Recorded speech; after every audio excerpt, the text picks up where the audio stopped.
أعوذ بالله من الشيطان الرجيم. بسم الله الرحمن الرحيم. ودخل جنته وهو ظالم لنفسه قال ما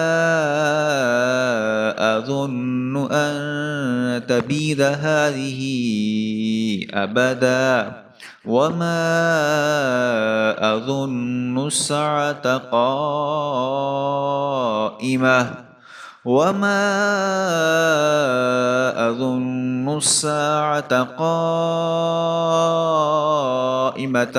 ولئن رددت إلى ربي لأجدن خيرا منها منقلبا.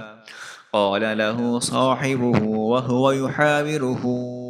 أكفرت بالذي خلقك من تراب ثم من نطفة ثم سواك رجلا.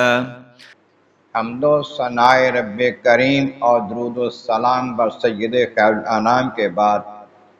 سورۃ کہف کی آیت نمبر 35، 36 اور 37 تلاوت کی گئی ہیں، 15ویں پارے کے رکوع نمبر 17 میں ہے۔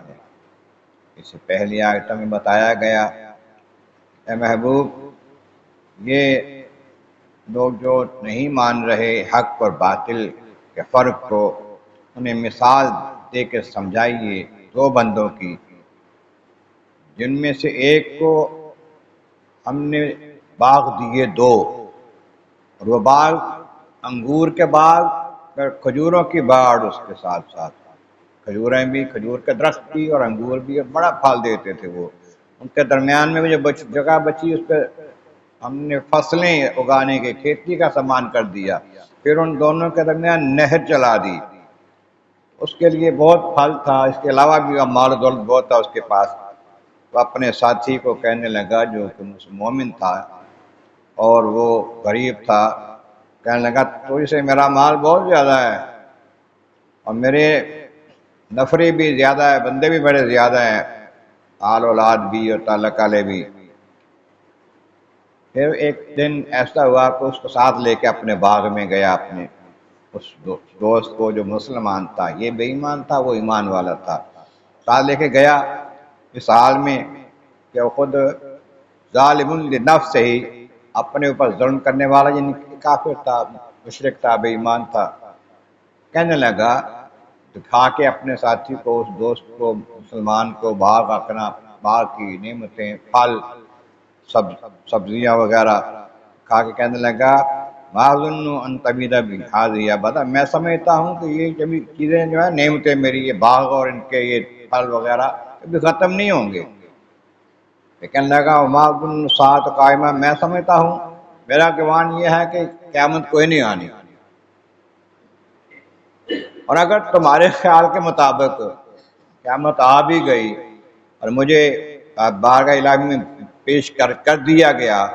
میں یقین کرتا ہوں کہ جیسے یہاں مجھے اللہ نے بہت دیا ہے نا، وہاں بھی بہت دے گا، اور وہ بڑی اچھی جگہ ہوگی گنیویل پڑھنے کی، اگر پڑھتا، اگر گیا، اگر ایسا ہوا تو۔ یہ تکبر تھا، غرور تھا کفر کے ساتھ۔ اس کی باتیں سن کے قال لہ صاحب، اس کا ساتھی جو تھا مسلمان غریب، وہ کہنے لگا، اور یحاور اس سے بات کر رہا تھا جب سوال جواب ہو رہے تھے آپس میں، کفرت بالذی خلقک من تراب، کیا اس اپنے رب کا انکار کر رہا ہے تو، جس نے تمہیں مٹی سے پیدا کیا ہے؟ پہلے مٹی سے پیدا کیا آدم علیہ السلام کو، ثم من نطفہ، پھر تمہیں نطفے سے پیدا کیا ہے۔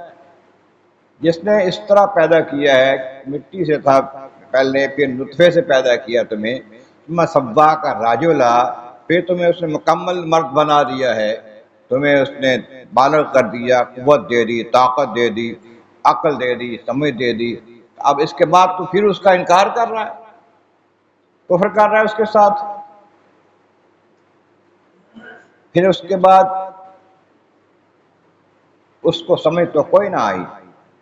لیکن پھر پروردگار عالم کے عذاب سے ڈراتے ہوئے اس نے کہا خبردار، وہ اس کا انکار کر رہا ہے جس نے دیا ہے تجھے، ہو سکتا ہے کہ وہ تیرا سارا کچھ ختم کر دے، اس واسطے اس کا کوئی شریک نہ ٹھہرا، یہ نہ کر کہ میں نے خود ہی سارا کچھ کر لیا ہے، اس نے تجھے دیا ہے، اس کا شکر کر،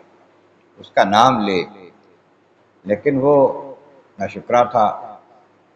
سیدھا ہونے والا نہ تھا۔ اس کے بعد پھر مزید اس کو سمجھاتے ہوئے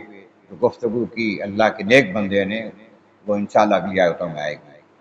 اللہ تبارک و تعالیٰ کی بارگاہ عالم عظمت والا کریم، محبوب کریم کا صدقہ قرآن کریم کا فہم اور اعمال صالح نصیب فرما۔ وآخر دعوانا ان الحمد للہ رب العالمین۔